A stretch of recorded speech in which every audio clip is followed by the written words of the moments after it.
하나님의 은혜와 사랑이 충만하시고 복된 한 해가 되시기를 주님의 이름으로 축복을 드립니다. 복 받으란 말은 참 듣기 좋은 말 아닙니까? 복을 싫어하는 사람은 한 사람도 없을 것입니다. 그래서 우리 조상들도 복하면 많은 관심을 가지고 오복이라고 해서 일생 동안 5가지 복을 받으면 그 인생은 복된 인생이라 이렇게 말하지 않았습니까?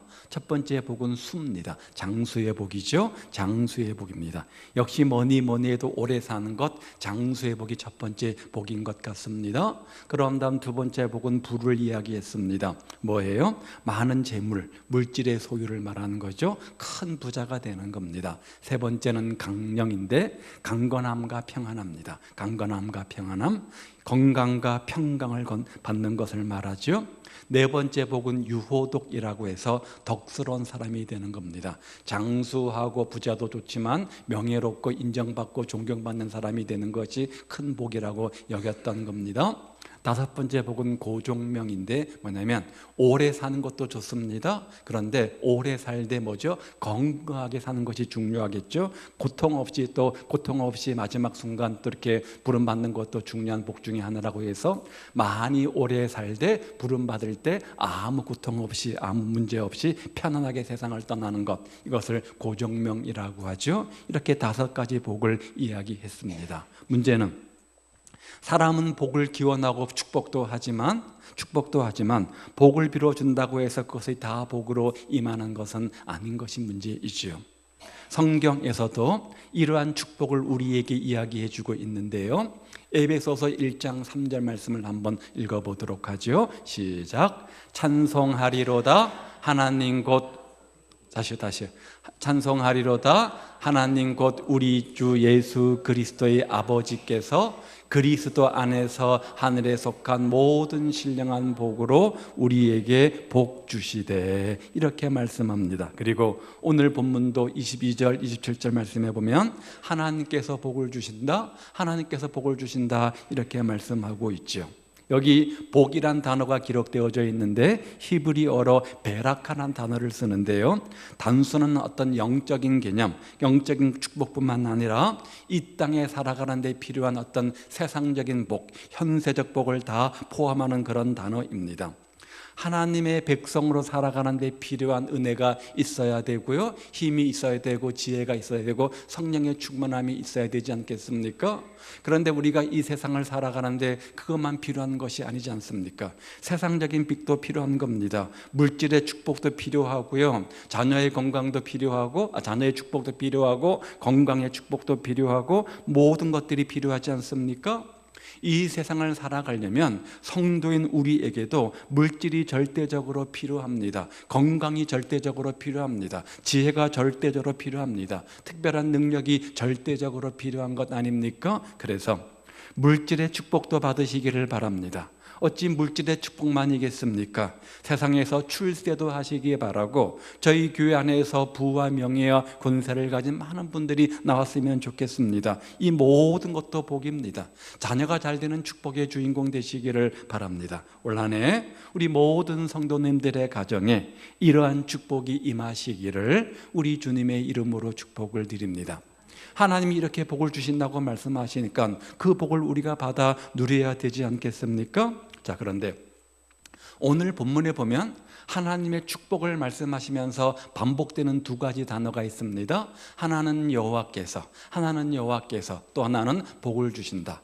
축복이란 단어와 하나님께라는 단어가 4번이나 반복해서 나오는 경우를 봅니다. 짧은 구절이지만 하나님이 여호와께서가 4번 나오고요, 복이란 단어가 4번이나 나옵니다. 무슨 말이냐? 하나님께서 복을 주신다는 거예요. 우리가 축복을 빕니다. 새해 복 많이 받으십시오. 자녀의 복을 받으십시오. 물질의 복을 받으십시오. 누가 복을 비는 겁니까? 우리가 서로가 서로에게 복을 비는 거죠. 그런데 정말 영적인 의미로 보면 그 복을 주시는 분은 누구라는 겁니까? 하나님께서 복을 주신다는 거예요. 여기 축복한다는 말의 의미는 좋게 만든다, 좋게 만든다는 뜻이 있고, 좋게 말한다는 뜻이 있고, 내가 누군가에게 복을 빌어준다, 그런 의미가 있는 거죠. 그 대목에서 한 가지 가지 분명히 확실히 짚고 넘어갈 것은 우리 입술로 상대방에게 축복을 전하지만 그 축복을 주시는 진정한 분은 하나님이시라는 거예요. 하나님께서 주신다는 거예요. 모든 축복은 하나님에게서만 온다는 거죠. 따라서 복을 주시는 분은 전적으로 하나님이시라는 사실을 믿어야 한다는 거죠.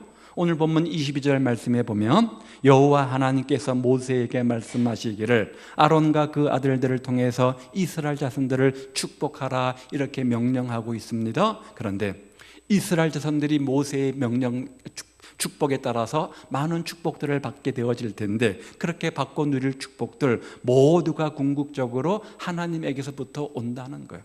모세는요, 아론과 그의 자손들은요, 하나님의 축복을 전달하는 전달자일 뿐, 축복의 도구일 뿐, 모든 축복의 근원은 하나님임을 우리가 분명히 믿어야 됩니다. 이것을 27절도 말씀하죠.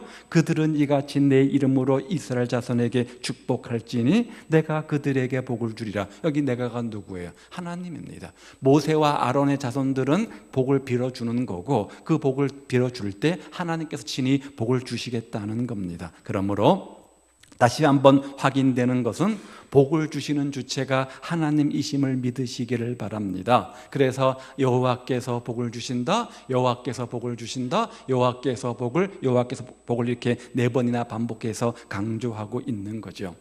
이스라엘 백성들은 이것을 잘 알고 있었습니다. 하나님만이 복의 근원임을 믿었습니다. 하나님께서 축복의 주관자임을 믿었습니다. 하나님께서 인간을 창조하시고 모든 생사복을 주장하신다는 것을 믿었습니다. 한번 볼까요? 이사야서 45장 7절 말씀. 자, 시작. 나는 빛도 짓고 어둠도 창조하며 나는 평안도 짓고 환난도 창조하나니 나는 여호와라 이 모든 일을 행하는 자니라. 이 말씀대로 하나님이 우리에게 복 주시는 분임을 믿고 확신하면서 올 한 해 하나님께서 주시는 놀라운 축복의 주인공들 다 되시기를 우리 주님의 이름으로 축복을 드립니다. 우리가 너무나 기복신앙을 강조해서 문제이지 성경은 기복신앙을 터부시하지 않습니다. 우리가 이 세상을 살아가면서 하나님의 자녀로서 부와 명예와 권세를 누리는 것이 하나님께 영광일까요? 아닐까요? 영광이지 않겠습니까?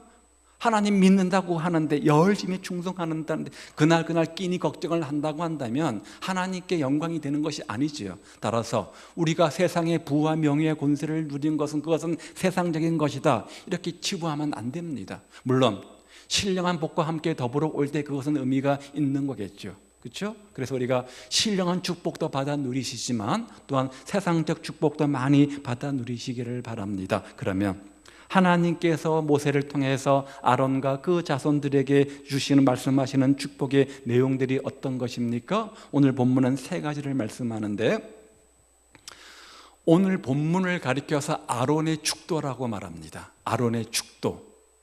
여러분 축도하면 뭐가 떠올라요? 고린도후서 13장 13절 말씀에 사도 바울의 축도가 떠오르지 않습니까? 대부분의 목사님들은 예배를 마치고 축도할 때 그 내용들에 근거해서 축도를 합니다. 그런데 그것만 있는 것이 아니라 오늘 본문의 24절부터 26절까지 내용은 아론의 축도라고 하는데 간혹 어떤 목사님들은 이 내용 가지고 축도를 하는 경우도 있습니다. 사도 바울의 축도이든 아론의 축도이든 다 주님 안에서 우리의 축복을 빌어주는 내용이기 때문에 의미가 있다고 생각이 드는데요. 3가지 내용을 축복해 주고 있는데 첫 번째는요, 하나님께서는 하나님의 백성들을 지켜 주시기를 원하신다는 거예요. 하나님께서 사랑하는 백성들을 지켜 주시기를 원하신다는 거죠. 24절 말씀을 한번 읽어봅니다.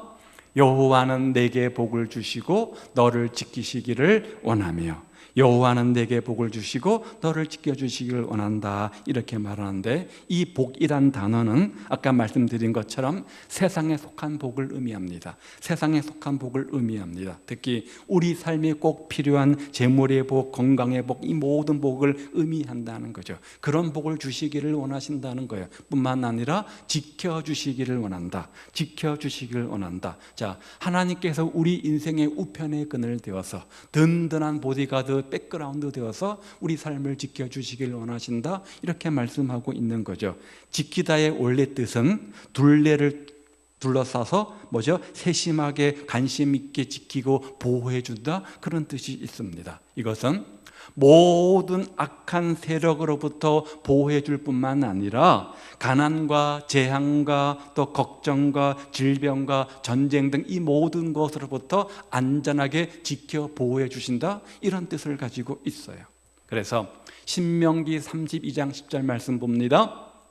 자, 시작. 여호와께서 그를 황무지에서 짐승의 부르짖는 광야에서 만나시고 호위하시며 보호하시며 자기 눈동자 같이 지키셨도다. 하나님께서 그들을 보호하셨대요. 어떻게 보호하셨다고요? 자기 눈동자 같이 지켜주셨다, 이렇게 말씀하시오. 시편 121편에서는 시편 기자가 우리 하나님께서 우리를 지켜주십니다. 어떻게 해요? 졸지도 아니하시고 주무시도 아니하시고 우리의 우편에 그늘 되어서 우리를 낮에 해와 밤에 뭐죠? 하여간 지켜주신다, 이렇게 말씀하지 않습니까? 그러니까 두려워하지 말라는 거죠. 일찍이 이 진리를 잘 깨달았던 솔로몬은 시편에서 이렇게 고백을 하는데요. 127편입니다. 시작. 여호와께서 집을 세우지 아니하시며 세우는 자의 수고가 헛되며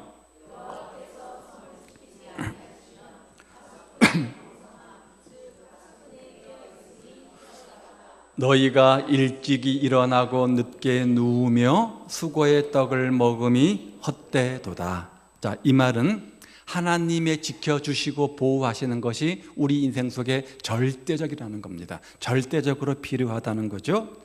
집을 짓는 자가, 집을 세우는 자가 대충 집을 짓지는 않을 것 아닙니까? 무너지면 어떡합니까? 최선을 다해서 집을 짓겠죠? 튼튼하게. 그렇게 희망을 품고 수고한다고 할지라도 하나님께서 그 수고 가운데 함께하지 않으시면, 돕지 않으면 뭐라고요? 헛되다. 헛되다. 파수꾼이 파수를 씁니다. 잠을 자지 않고 눈을 부릅뜨고 철저하게 경계 근무를 선다고 할지라도 하나님이 돕지 않으면 그 성은 지켜지지 않는다, 이렇게 말씀하는 거예요. 모든 것이 허사라는 거예요. 파수꾼이 얼마나 깨어서 파수하겠습니까? 집을 짓는 자가 얼마나 수고하며 최선을 다하겠습니까? 그런 최선을 다하는 수고와 노력과 헌신이 있다고 할지라도 하나님이 오케이라고 도와주지 않으시면, 지켜주지 않으시면 허사라, 이 말이에요. 허사라, 이 말이에요. 이들만 그렇습니까? 장사를 하는 사람들, 사업을 하는 사람들, 공부하는 사람들, 어떤 일을 하든 다 모두가 마찬가지입니다. 하나님께서 지켜주지 않으시면 내 노력, 내 열심 가지고 안 되는 겁니다. 주일 성수하지 않고 열심히 생업에 종사해 보십시오. 인간적 논리로 돈 많이 벌 것 같죠? 아닙니다.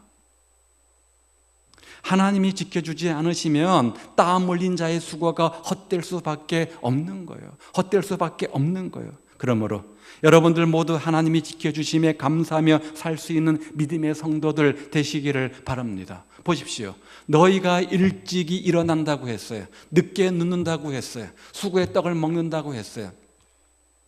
우리 인생을 살아가면서 노세 젊은 노세 이렇게 평생 놀며 사는 사람이 몇이나 되겠습니까? 19은 인생 속에서 성공하기 위해서 얼마나 수고하고 노력하는지 몰라요. 얼만큼 수고합니까? 아침에 일찍 일어나서 밤늦도록 어떤 생업에 종사하든 간에 최선을 다해서 수고하고 노력하지 않습니까? 그런데 그런 수고가 있다고 할지라도, 그런 희생과 눈물이 있다고 할지라도 하나님께서 지켜주지 않으시면 뭐라고요? 헛되도다, 허사다, 이렇게 말하는 거예요. 사랑하는 여러분, 우리 삶이 복된 삶이 되기를 원한다면 하나님을 여러분 인생의 보호자로 삼으시기를 바랍니다.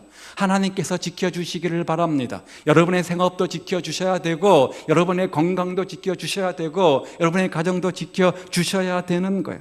하나님께서 우리 인생의 안전한 울타리가 되어주셔야 되는 겁니다. 그렇게 되시기만 한다고 한다면 모든 재앙으로부터, 모든 위험으로부터, 모든 유혹으로부터 안전하게 우리가 살아갈 수 있는 거예요. 그게 보디가드의 역할이잖아요.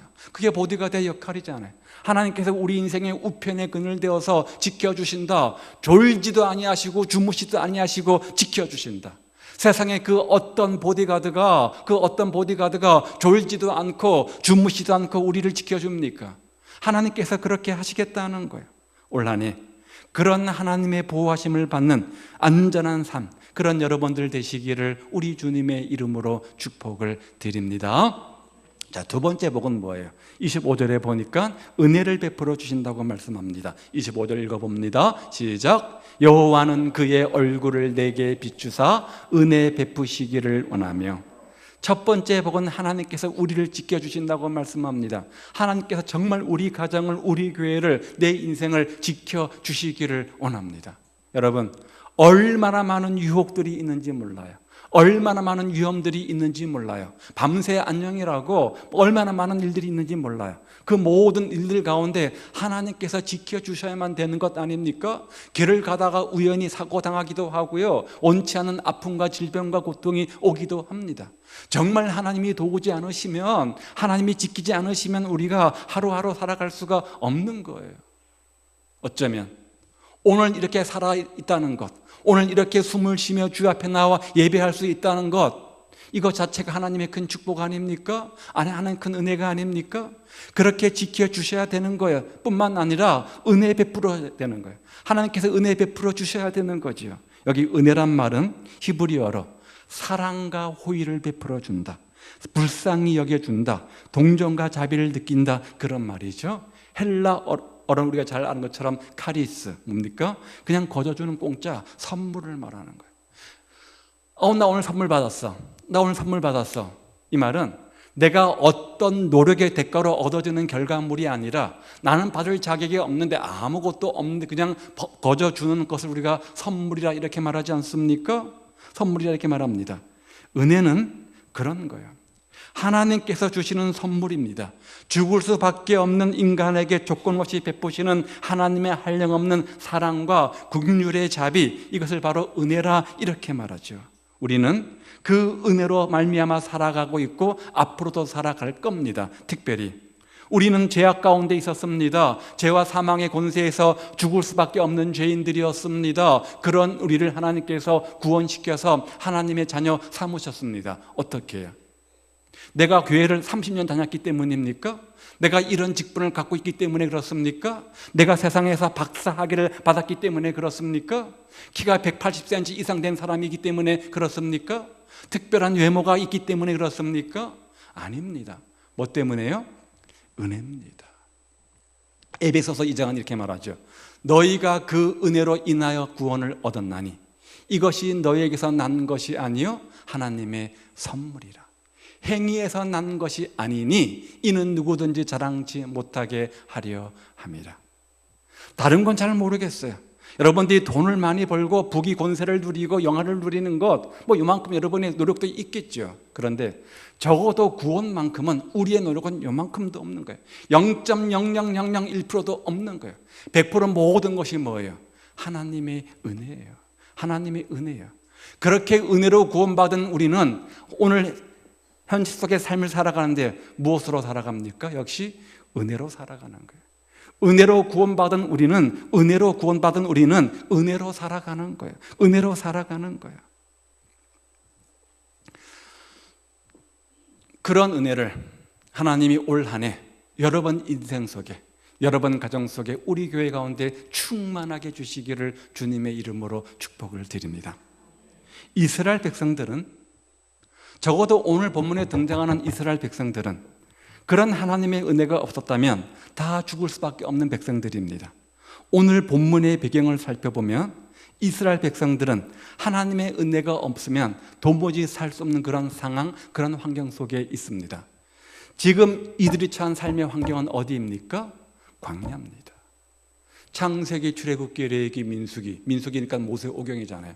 어디에 있었습니까? 출애굽에서 저 약속의 땅 가나안 땅에 들어가는 과정인 광야 속에 있었습니다. 광야길을 걷고 있는 겁니다. 민수기의 총 주제는 약속의 땅으로 가는 길입니다. 저 가나안 땅으로 가는 길입니다. 저 축복의 땅으로 가는 길 속에 있는 겁니다. 그 과정 속에서 하나님께서 어떤 은혜를 베풀어 주셨고 어떻게 인도하셨고 어떻게 도와주셨는가, 이것을 기록해 놓은 것입니다. 한마디로 광야의 이야기인 거죠. 광야의 이야기인 거죠. 그러면 여러분, 광야가 어떤 곳이에요? 사막이 어떤 곳이에요? 이스라엘 백성들이 반드시 통과해야만 되는 그 광야는 어떤 곳입니까? 오늘 우리 인생길을 광야길이라고 말하죠. 저 축복의 땅 가나안 땅에 우리가 반드시 들어가야 되는데 그 반드시 들어가기 위해서 우리는 광야 인생길을 또 반드시 거치게 되어져 있습니다. 그 광야는 어떤 곳입니까? 그 광야는 뱀과 전갈이 있다고 했어요. 식물도 동물도 키울 수 없다고 했어요. 그 광야는 마실 물이 없고 먹을 양식이 없다고 했습니다. 생명부지할 수 없는 곳, 눈물과 아픔만 있는 곳 아닙니까? 그래서 하나님께서 은혜로 내려주시는 만나 때문에, 하나님께서 은혜로 주시는 반석의 샘물 때문에 그들이 목숨 부지하며 광야길을 걷고 있는 겁니다.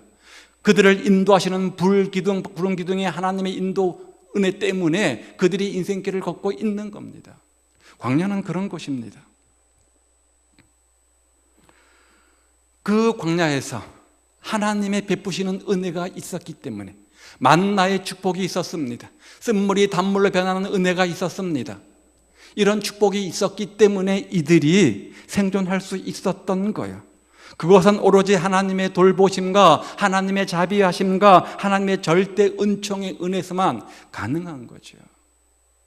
그런데 우리 역시 지금 이스라엘 백성들처럼 인생의 광야길을 걷지 않습니까? 우리 인생길도 광야길입니다. 좋은 것만 있는 것 아니잖아요. 내가 예수를 믿으니까 모든 것이 만사형통합니까? 모든 것이 내 뜻대로 됩니까? 모든 것이 행복합니까? 걱정은 없습니까? 근심은 없습니까? 건강에 아무런 이상이 안 생깁니까? 우리 모두 인생의 광야길을 걸어갑니다. 지금 우리들이 걸어가는 이 인생의 광야길, 그 당시 이스라엘 백성들이 걸어갔던 광야길 못지않게 힘들고 고통스럽습니다. 근심과 눈물이 앞을 가립니다.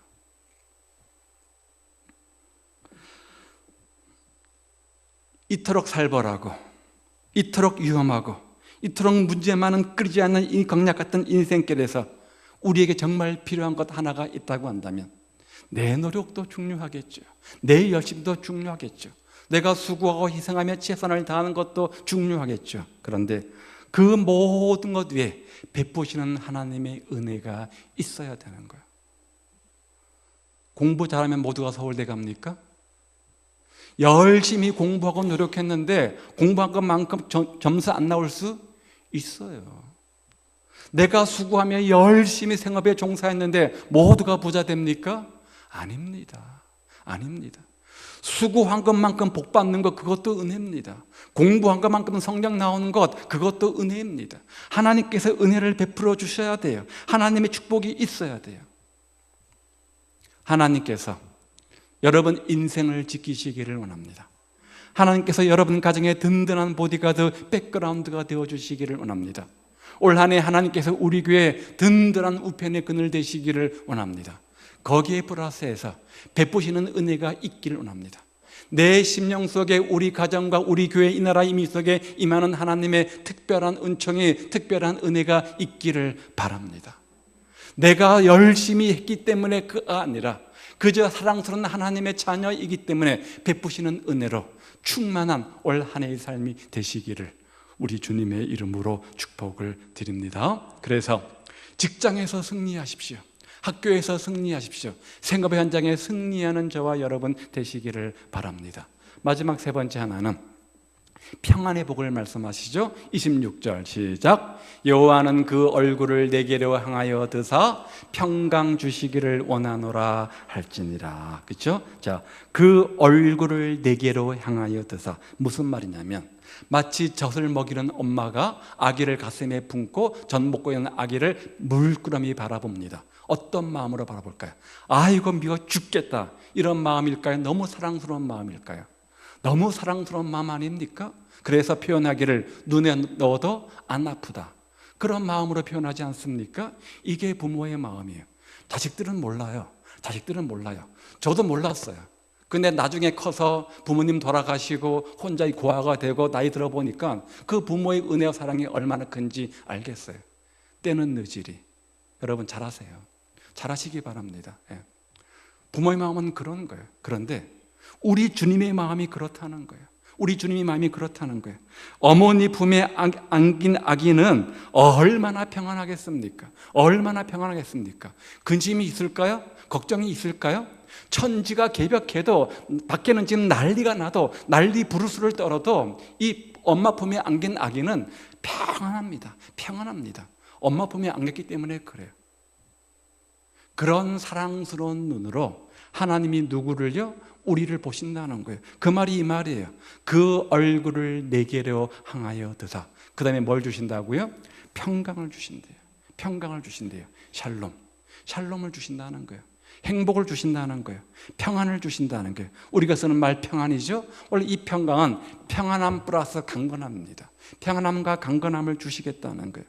우리 인생의 평안처럼 중요한 복은 없습니다. 삶이 아무리 부요하다고 할지라도 내 마음에 평안이 없으면 그 사람이 받은 복은 진짜 복이 아닙니다. 아무리 높은 지위와 세상의 권력을 가지고 있다고 할지라도 내 마음이 지옥이면 그 인생 행복할 수가 없습니다. 인류 역사를 보면요, 정말 유명한 건축물들이 많이 있지요. 그런데 공통점으로 한 가지, 그 유명한 건축물들은 그 사람들의 불안해서 마음에 없는 평안이 없는 것들을 해소하는 방법으로 이 건축물을 세웠다는 거예요. 이집트에 가면 피라미드라는 유명한 건축물이 있습니다. 유명한 건축물이죠. 어떻게 만들어졌냐? 바로 왕이 죽음에 대한 불안의 해소를 극복하기 위해서 이 피라미드를 세웠던 겁니다. 중국에 가면 큰 성이 있습니다. 무슨 성요? 만리장성. 진시황이 자기 죽음에 대한 문제를 극복하고 정치적 불안적 문제를 극복하는 해소 방법으로 이것을 만든 겁니다. 창세기 11장에 바벨탑이 나옵니다. 그렇죠? 높은 탑을 짓지 않습니까? 하나님을 떠난 그분들 마음속에 불안한 마음이 있으니까 그것들을 극복하기 위해서 이것들을 만든 겁니다. 이것들을 만든 겁니다. 불안감이 강해질수록 모아놓은 것들을 지키기 위한 성벽도 점점점 비례해서 커질 수밖에 없는 거죠. 내 마음속에 하나님의 평강이 없으면 뭔가 대처해야 되잖아요. 파스칼처럼 뭔가 대처해야 됩니다. 물질로, 건강으로, 지식으로 뭔가 대처하려고 한다는 거예요. 그런데 이런 불안은 근본적으로 하나님과의 관계에 문제가 생기기 때문에, 주님과의 교제에 문제가 생기기 때문에 벌어지는 겁니다. 따라서 하나님께서 주시는 평강의 축복을 받으면 이 문제가 다 해결되어지는 거죠. 시편 29편 말씀은 이렇게 말해요.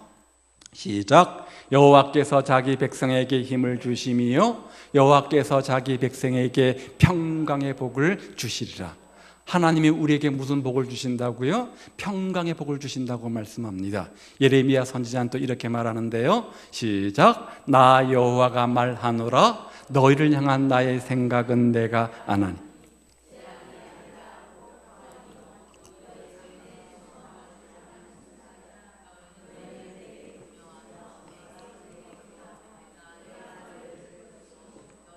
전심으로 나를 찾고 찾으면 만나리라. 우리를 향한 주님의 생각이 뭐라고요? 평안이래요. 평안이래요. 평안이래요. 또 다른 성경에 보면 주님은, 우리를 향한 주님의 생각은 선하다 이렇게 되어져 있어요. 선한 것입니다. 예수님께서도 우리 인생에 수고하고 무거운 짐진 자들아, 정말 그렇잖아요. 우리 인생에 얼마나 수고의 짐들이 있습니까? 무거운 짐들이 있습니까? 가장이 되면 어깨에 짓누르는 말 못하는 무거운 짐들이 있습니다. 그런 삶을 우리가 살아갑니다. 수고하고 무거운 짐진들아 어떻게 하라고요? 다 내게로 오라. 내가 너를 쉬게 하리라. 그런 우리 인생길에 평안을 약속하십니다. 안식을 약속하고 계십니다. 요한복음 14장 27절 말씀 읽어보죠. 시작. 평안을 너희에게 끼치노니 곧 나의 평안을 너희에게 주노라. 내가 너에게 주는 것은 세상이 주는 것 같지 아니하니라. 너희는 마음에 근심도 말고 두려워하지도 말라. 세상이 주는 평안은 조건적입니다. 환경적입니다. 무슨 말이냐? 아무런 어려움이 없어야지, 내 인생 속에 아무런 문제가 없어야지 그 결과 마음속에 평안이 임합니다. 이렇게 조건적입니다. 제한적입니다. 현실적입니다. 그런데 주님 주시는 평안은 뭐라고요? 내면적이라는 거예요. 초월적이라는 거예요. 우리 인생 속에 여전히 근심과 걱정이 있습니다. 내 인생 속에 비바람과 폭풍우가 몰아칩니다. 그런데 그런 환경과 현실을 뛰어넘는 초월적 평안을 우리에게 말씀하고 계시는 거예요. 인간의 한계를 넘어서는 어려움에 봉착했을 때도 주님께서 그런 평안을 주시겠다는 거예요. 그런 평안이 임하면 모든 두려움이 사라지고 모든 불안이 사라지게 되어지고 감사가 넘치게 되고 기쁨이 샘솟게 되는 겁니다. 생각해 보십시오. 엄마 품에 안겨 있는 어린아이, 그 아이는 평안하지 않을 수가 없습니다. 그저 엄마 젖꼭지만 하나 물고 있으면 세상 만사 평안한 겁니다. 지금 밖에 지진이 일어나고 천지가 개벽하고 어떤 일이 일어나도 전혀 상관하지 않습니다. 그저 엄마 품에 안겨 있기 때문에 따뜻한 엄마의 숨소리를 느끼면서 평안을 유지하는 것처럼, 우리가 주님 품에 안겨 있기만 하면, 주님이 우리에게 평안을 주시면 내 인생 속에 비바람과 폭풍우가 있고 사망의 음침한 골짜기를 건넌다고 할지라도 초월적 평안으로 말미암아 평강이 넘치게 되어집니다. 그 평안을 주시겠다는 거예요. 그 평안을 주시겠다는 거예요. 그 평안이 우리에게 임하면 감사가 넘칩니다. 근심 걱정이 사라집니다. 기쁨이 샘솟게 되어집니다. 모든 것을 넉넉히 이기게 되어집니다. 이 평안의 복이 여러분 속에 임하시기를 우리 주님의 이름으로 축복을 드립니다. 어쩌면 올 한 해 우리의 삶이 지난해보다, 살아온 삶보다 특별히 더 나아지지도 않을 수도 있습니다. 똑같이 우리의 직업에 어려운 문제가 있을 것이고, 똑같이 우리의 생업의 문제에 어려움이 있을 것이고, 똑같이 또 병만은 알게 모르게 우리를 찾아오며 근심 걱정거리를 만들어 낼지도 모릅니다. 어쩌면 또다시 자식의 문제로 우리가 마음 아파하며 근심할지도 모릅니다. 그러나 그것이 우리의 현실이라고 할지라도 그 모든 형편을 아시는 주님께서 그 형편 가운데 평안을 주신다고 약속하시니, 그 형편 가운데 누리는 참된 초월적 평안이 여러분 심령 속에 임해서 어떤 시험거리가 와도, 어떤 비바람과 폭풍우가 찾아온다고 할지라도 그것을 뛰어넘는 평안의 평강의 주인공들 다 되시기를 우리 주님의 이름으로 축복을 드립니다. 오늘 이 말씀을 통해서 우리 평안의 주제가 되시는 하나님, 우리의 참된 평안을 주시는 주님을 통해서 올 한 해 평안의 축복을 누리시기를 우리 주님의 이름으로 축복을 드립니다. 자, 하나님은 어떤 분이라고요? 오늘 우리에게 복을 주시기를 원하시는 분입니다. 복에 복을 더해 주시고 응답에 응답에 기적에 기적을 더해 주시는 분이십니다. 우리를 졸지도 아니하시고 주무시도 아니하시고 눈동자처럼 지켜주시는 든든한 보디가드 되어주시는 분이십니다. 정말 우리는 아무런 공로 없지만, 아무런 자격 없지만 때마다 순간순간마다 베풀어 주신 하나님의 은혜가 있습니다. 또 늘 순간순간 근심과 걱정 대신에 평안과 강건함, 평강을 주시는 분이십니다. 그 하나님의 지켜주심, 그 하나님의 은혜, 베풀어 주시는 은혜, 그 하나님이 주시는 평강의 주인공들 되십시오. 그런데 그 하나님이 이렇게 축복하라고 말씀하시는데요, 22절 23절입니다 시작. 여호와께서 모세에게 말씀하여 이르시되 아론과 그의 아들들에게 말하여 이르기를 너희는 이스라엘 자손을 위하여 이렇게 축복하여 이르되. 어떻게 그런 축복이 우리에게 임하는가? 주님께서 이렇게 말씀하십니다. 아론과 그의 아들들을 통해서 그 축복을 하라, 이렇게 말씀하시죠. 누가 누구를 축복하는 겁니까? 아론과 그의 아들들이 누구를요? 이스라엘 백성들을 축복하는 겁니다. 여기 아론과 그의 아들들은 누굽니까? 하나님께서 기름 부음 받아 세운 종들을 말하죠. 주님의 사역자들을 말하죠. 그들에게 이스라엘 자손을 위해서 축복하라, 이렇게 말씀하신 거예요. 그리고 그렇게 축복하면 어떻게 되는가? 마지막 27절 말씀을 보십시오. 시작. 그들은 이같이 내 이름으로 이스라엘 자손에게 축복할지니, 그러면요, 내가 그들에게 복을 주리라. 내가 그들에게 복을 주리라. 하나님께서 복을 주시겠다는 거예요. 그러면 축복은 누가 주는 겁니까? 제사장이 입술로 고백해서 축복해 주지만 그 입술을 통해서 하나님께서 복을 주시겠다는 거예요. 무슨 말이에요?